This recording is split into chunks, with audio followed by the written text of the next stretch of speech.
მოგესალმებით მეგობრებო. ეს არის YouTube არხი საფეხბურთო ნიუსები. დღეს ჩვენ ვიდეოში შემოგთავაზებთ ხელსხელ ტრანსფერებსა და საინტერესო მოვლენებს ფეხბურთში. თუმცა სანამ ვიდეოს ყურებას დაიწყებდეთ, მინდა გთხოვოთ რომ გამოიწოროთ ჩვენი არხი, რადგან ეს ჩვენ გვაძლევს ძალიან დიდ мотивაციას. ჩართოთ ზარის ღილაკი, რათა არ გამოგცეს ჩვენი ვიდეოები. მოიწონოთ ვიდეო და აუცილებლად გაგვიზიაროთ თქვენი აზრი კომენტარებში მოხდარ მოვლენებთან დაკავშირებით. ახლა კი დავიწყოთ.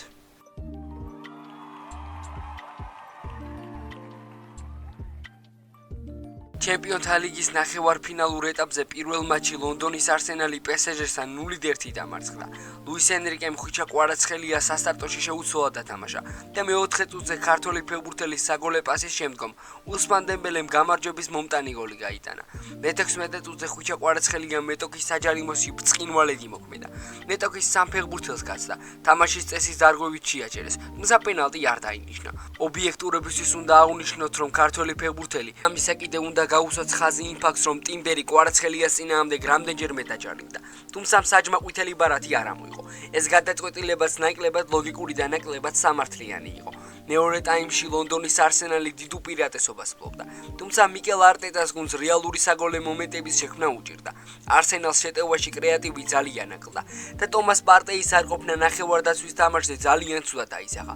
მეორე ტაიმში ქართველ ვარსკვლავს შეტევაში განსაკუთრებული არაფერი შეუქმნია. ერთხელ კარისკენ დაარტყა, თუმცა საკმაოდ არაზუსტად. კვარაცხელიამ 18-დან 17 პასი ზუსტად შეასრულა. მინდორზე 15-დან 8 ბრძოლა მოიგო. მეორე სართულზე კი 3 დუელიდან 3-ვე დათმო. საბოლოო ჯამში ქართველ სამდონეზე ძალიან კარგი მატჩი ჰქონდა და შეხვედრის შემდეგ მასზე აზრი ორივე გუნდის მთავარმა მწვრთნელმა, ცნობილმა მედიებმა, ყოფილმა თანაგუნდელებმა და ფეხბურთელებმაც გამოხატეს. ლუის ენრიკე: როდესაც ემოციები დიდია, თამაშის გაანალიზება რთულია. ჩვენ ვცდილობდით ჩვენებურად გვეთამაშა. პირველი გოლი სწრაფად გავიტანეთ. ხანდახან ძალიან გვიჭირდა, მაგრამ შეგვეძლო მეორე გოლის გაგვეტანა. საპასუხო მატჩი ძალიან რთული იქნება. ჩვენ ნამდვილი გუნდი ვართ. ჩვენს ხაციას ყოველდღე ვაჩვენებთ. ძალიან სასიამოვნოა ამის პარი სენ-ჟერმენში ნახვა. ძალიან ემოციური მატჩი იყო. რთულია ესეთ ატმოსფეროში თამაში. კვარა ის ფენომენია. მასზე ლაპარაკი არ არის საჭირო. საკმარისია მისი თამაშსა და შედეგებს ერთი წამით მოკრა თვალი. შენ უკვე ხვდები თუ როგორ ფეხბურთელთან გაქვს საქმე. ბედნიერი ვარ, რომ მასთან ერთად მუშაობა მომიწია. ვიმედოვნებ ჩვენ ერთად კიდევ ბევრს გავიმარჯვებთ. უფრო მეც ვიმსახურებდით, მაგრამ ეს ჯერ მხოლოდ პირველი მატჩი იყო. სწორედ ამას ვამბობდი რეალთან მატჩის შემდგომ. ახლა ჩვენ პარიზში უნდა წავიდეთ და მოვიგოთ. ჩვენ მას გავაანალიზებთ და შევეცდებით რამდენიმე ასპექტში გავუმჯობესდეთ. დიახ, ახლა შანსები 50-50-ია. შესაძლოა ოდნავ უფრო გაგმართლებოდა. სხვა შედეგი მიგვიღო. თუმცა PSG-მ ინდივიდუალური ოსტატობის ხარჯზე გვაჭობა. მათი გატანილი გოლი ყველაფერს აღწერს. ისინი ამ მომენტში მშვენივრად თამაშობდნენ. კვარა, მიხარია რომ გავიმარჯვეთ. ლონდონში თამაში რთულია, რადგანაც ძალიან დაძაბული ატმოსფერო იყო. დღევანდელი უპირატესობა არნიშნავს, რომ ფინალში ვართ. ეს ფეხბურთია. ერთი ბურთი კი ნებისმიერ წამს შეიძლება გაუშვა. სწორედ ამიტომ საშინაო შეხვედრაში ორჯერ უფრო მეტი მობილიზება გვმართებს. არ დაუშვებთ, რომ ჩვენი ფანები ჩვენივე სტადიონიდან იმედგასრულებულნი წავიდნენ. ჩემი თამაში არაფერი მაქვს სათქმელი. მინდა გუნდს ყოველდღე უფრო და უფრო დავეხმარო. როგორც უკვე ვთქვით, კვარას თამაში გარდა მწვრთნელებისა ისეთმა ხალხმა შეაფასა, როგორიცაა ლეგენდარული დელ პიერო, კაპელო, ლიზარაზუ და ასე შემდეგ. დელ პიერო: როდესაც კვარაცხელია პასს იღებს და ბურთს ეხება, ალბათ 10 წამში უკვე მეტოქეზე მიდის. გადაწყვეტილებას მაღალ სისწრაფეზე იღებს და ტიმბერს აიძულებს უკან დაიხიოს. თანაც ოდნავ ძლიერი გადაცემა გაუკეთეს, მაგრამ წინ ნაბიჯ მიიწევს. როდესაც 8 წლის ვიყავი, პირველი გაკვეთილი რაც ჩამიტარეს იყო ის, რომ ცველებისთვის დრო არ მიმეცა, რათა გაენალიზებინათ რა მოხდებოდა. ნებისმიერ მომენტში მარჯვნივ ან მარცხნივ უნდა წავსულიყავი. კვარაცხელია მეურვესთან პირისპირ რჩება. მას საკუთარ საჯარიმოში ახევინებს და ნახევარმცველს აიძულებს ორმაგ დაცვაზე გადმოვიდეს, რისი წყალობითაც უსმან დემბელე თავისუფლდება. მარტივი, მაგრამ გამანადგურებელი ქმედება. ეს ხელოვნებაა. ბრავო.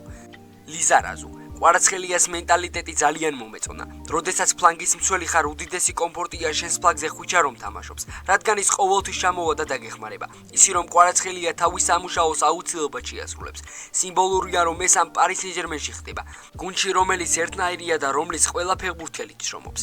დემბელე პირველია, მის უკან კი კვარაცხელია დგას, რომელიც უზარმაზარ დაცვით სამუშაოს ასრულებს, რათა მარცხენა ფლანგზე მცველებს საქმე გაუმარტივოს. ეს ძალიან პოზიტიური სიგნალია, რომელიც გუნდის ერთნაირ სულისკვეთებას აღწერს.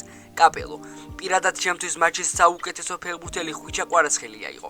მან ჩემზე შთაბეჭდილება მოახდინა, რადგან არასდროს მინახავს ამდენი ერბინოს. ამასთან პარი სენ-ჟერმენის ნახევარდაცვის დომინაციას ვიხილე. შეხვედრის MVP-ს ჯილდო ვიტინიას მისცეს, მაგრამ შეეძლოთ პარი სენ-ჟერმენის ნებისმიერი ნახევარმცველი გამოერჩიათ. პარიზელებმა შთაბეჭდილება მოახდინეს თავიანთი ფიზიკური კონდიციებით. როდესაც ისინი პრესინგზე ადიოდნენ, ნეტოკეს წნეხის ქვეშ სწრაფად აქცევდნენ. არსენალი სხვანაირად მოქმედებდა. ლონდონელები დაძუნწულებდნენ. ხვიჩას თამაშს ასევე საკმაოდ საინტერესოდ გამოიხმაურნენ უცხოური მედიები და მისი ყოფილი თანაგუნდელი დი ლორენცოც. 15 მინუტზე პირველივე შეხებით ქართულმა განსხვავება შექმნა და დებელეს გაატანინა. 10 წუთის შემდგომ თავის ფლანგზე ბრწყინვალედ ითამაშა და ახლოს იყო პენალტის მოპოვებასთან. კვარაცხელია ასევე თავის ვიზაივისთან ტიმბერთან ფიზიკური დუელის მონაწილეც გახდა. პარიზელთა გარემარმა მეტოფეების მცველს არაერთხელ დაარღვევინა წესები და ორთაბრძოლის უმეტესობა მოიგო, რის შემდეგაც ლუის ენრიკემ მას და დეზირე დუეს ფლანგების გასვლა დაავალა. პესეჟ 7-იანმა ასევე დიდი სამუშაო გასწია დაცვაში და ეხმარებოდა ნუნუ მენდერს ბუკაიო საკასთან გამკლავებაში. მაიქს ფუთი პესეჟეს გარემარმა ტიმბერს დიდი პრობლემები შეუქმნა. პირველივე წუთებიდან ქართულმა ფეხბურთელმა მატჩის მიმდინარეობა შეცვალა. როდესაც დებელეს საგოლე პასი გაუკეთა, დიდი ხნის განმავლობაში ის პრობლემებს უქმნიდა ტიმბერს, განსაკუთრებით საჯარიმოში, საკამათო ეპიზოდის შემთხვევაში. რამდენჯერმე ნაპოლის ექს-ფეხბურთელმა ბურთის დაკარგა, თუმცა დაცვაში მისი თამაში ასევე დასაფასებელია. პარის ფანსი შეუჩერებლად დარბოდა. იბრძოდა ყველა ბურთისთვის, მიუხედავად იმისა, რომ პირადად დიდი მატჩი არ ქონია. გუნდის წარმატებაში დადებითი წვლილი შეიტანა. რიემ სპორტი უსმან დებელეს საგოლე პასი გაუკეთა. იურიენ ტიმბერს კი ნამდვილი ჯოჯოხეთი მოუწყო, თუმცა მის თამაშს მაინც რაღაც აკლდა. მეორე ტაიმში თამაშზე ნაკლები ზეგავლენა მოახდინა. რას წერენ იტალიური სააგენტოები. სპორტ ვირჯილო 6.5 ქულა.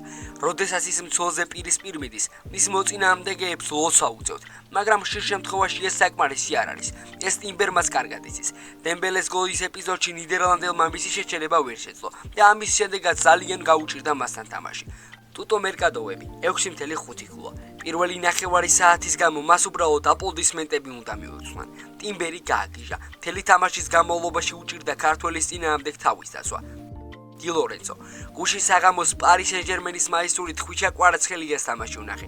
ის ძალიან ძლიერი ფეხბურთელია და ყველაფერს საუკეთესოს უსურვებ. კარგი ადამიანია და იმედია ჩემპიონთა ლიგას მოიგებს. ბოლო პერიოდში ნეაპოლურ მედიაში ვნახე, რომ მას მოღალატედ მოიხსენიებდნენ, რაც ვფიქრობ სირცხვილია. ყვარამ ჩვენს ჩემპიონობაში ძალიან დიდი წვლილი შეიტანა. მას აქაურობა და ნეაპოლელები ძალიან უყვარს. ეს ვიცი, რადგან ამაზე ბევრჯერ გვისაუბრია. ბუნებრივია მასთან ერთად თამაში მომენატრა. ის ხომ უმაღლესი დონის მოთამაშეა, თუმცა ფეხბურთია და ახლა ის პარიზშია, სადაც იმედი მაქვს დიდ სიამოვნებას იღებს. შეგახსენებთ, რომ ჩემპიონთა ლიგის ნახევარფინალის პირველ შეხვედრაში კვარაცხელიას პარი სენ-ჟერმენი სტუმრად არსენალს აუპირისპირდა. ხვიჩამ საგოლე გადაცემა მიითვალა და მისი გოლით უსმან დებელემ გაიტანა. პესეჟემ კი მინიმალური ანგარიშით 1-0 იმარჯვა. დი ლორენცოს გუნდს რაც შეეხება, ნაპოლის შანსი აქვს სერია ამოიგოს. მიმდინარე სეზონის დასრულებამდე 4 ტურით ადრე ნაპოლის 75 ქულა აქვს და მეორე ადგილოსან ინტერს 3 ქულით უსწრებს. ნეაპოლელები მომდევნო შეხვედრას 3 მაისს ლეჩეს წინააღმდეგ გამართავენ. მეგობრებო, დღეისათვის სულ ეს იყო. თუ ვიდეოს ამ ნაწილამდე მოხვედი, აუცილებლად მოიწონო ვიდეო და გამოიწერეთ ჩვენი არხი. ასევე არ დაგავიწყეთ, გამოიწერეთ ჩვენი Instagram-ი და TikTok გვერდები. ჩვენ კი შევხვდებით მომავალ ვიდეოში.